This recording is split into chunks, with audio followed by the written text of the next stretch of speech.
Would you forgive someone who served under the Empire in Star Wars? When I think about this, the first thing that comes to mind is, for how long did they serve the Empire? Because while the Empire was always a fascist, authoritarian state that rose out of a corroding democracy, its atrocities got a lot worse as it lived on. Someone who defected shortly after the formation of the Empire?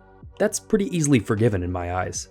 Even going further into imperialism, if this person saw some atrocity the Empire committed 10 or so years before A New Hope and defected because of that, I can respect that too. But the closer we get to A New Hope, like the Gorman Massacre, if you saw that kind of thing happening and still chose to continue serving the Empire, I'm not as likely to forgive and forget. And then we go even further.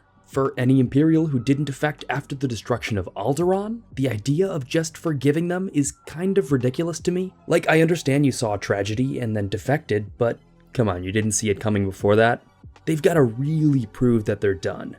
And then after a second Death Star, and after Operation Cinder? Yeah, I'm not so sure about that. And you can't use the dumb excuse of, I'm fighting for security and peace in the galaxy, when your regime is openly committing genocide and destroying entire planets with super lasers and weather control satellites.